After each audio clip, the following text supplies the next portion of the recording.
नाशिक महानगरपालिका निवडणुकीचे पार्श्वभूमीवर परिमंडळ 1 कार्यक्षेत्रातील 25 सराईत गुन्हेगार 2 वर्षांसाठी तडीपार. श्री संदीप कर्णिक, पोलीस आयुक्त नाशिक शहर यांनी शहरात सार्वजनिक शांतता व सुव्यवस्था अबाधित ठेवण्यासाठी, जनतेचे जीवित व मालमत्तेचे संरक्षण होण्यासाठी तसेच नाशिक महानगरपालिका निवडणुकीच्या पार्श्वभूमीवर 2 किंवा 2पेक्षा अधिक गुन्हे दाखल असलेले, गुन्हेगारी कृत्य व हालचाली सुरूच ठेवणारे गुन्हेगार इसमांना तडीपार MPDA कायद्यान्वये स्थानबद्ध तसेच महाराष्ट्र संघटित गुन्हेगारी कायद्यान्वये कारवाई करण्याबाबत आदेशित केलेले आहे.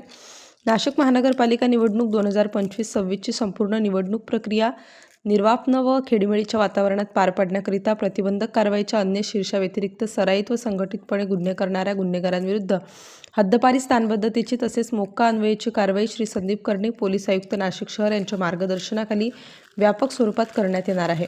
मतदान प्रक्रियेत नाशिककर मतदारांनी कोणत्याही दबावाला, प्रलोभनाला बळी न पडता निर्भय निसंकोचपणे 100% सहभाग नोंदवून मतदानाचा पवित्र हक्क बजावावा, असे आवाहन मोनिका नंबर राऊत, पोलीस उपायुक्त, परिमंडळ 1 यांनी केले आहे. नाशिक पोलीस आयुक्तालयातील परिमंडळ 1 कार्यक्षेत्रातील पोलीस ठाणे हद्दीतील सराईत गुन्हेगारांवर महाराष्ट्र पोलीस कायदा कलम 55, 56 व 57 प्रमाणे कार्यवाही करून वारंवार गुन्हे करणाऱ्या सराईत गुन्हेगारांना तडीपार करण्यात येते.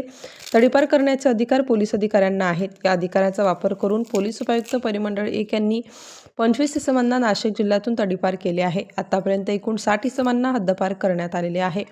तसेच 175 गुन्हेगारांविरुद्ध मनाई आदेश, तात्पुरते तडीपार कारवाई करण्यात येणार आहे. आगामी येणाऱ्या नाशिक महानगरपालिका निवडणुकींच्या पार्श्वभूमीवरती परिमंडळ 1 अंतर्गत 25 सराईत गुन्हेगारांना 2 वर्षासाठी तडीपार करण्यात आलेला आहे. अजूनही याच्यामध्ये 20 प्रपोजल हे तडीपारच्या संदर्भामध्ये त्याचं कामकाज करण्याचं काम चालू आहे.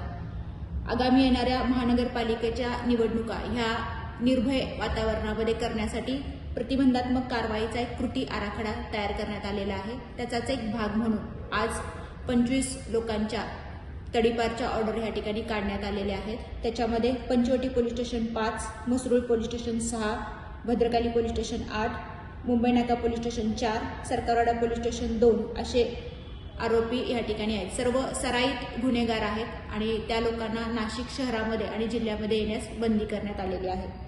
एकूण या ठिकाणी इलेक्शन पार्श्वभूमीवरती तात्पुरत्या स्वरूपामध्ये देखील काही आरोपींची तडीपार करण्याचं प्रस्तावित आहे. त्याची साधारणतः संख्या ही 175 पर्यंत आहे.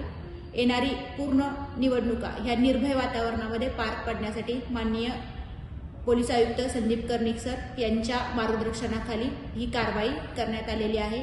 स्टार न्यूजसाठी मोहसिन पठाण, नाशिक.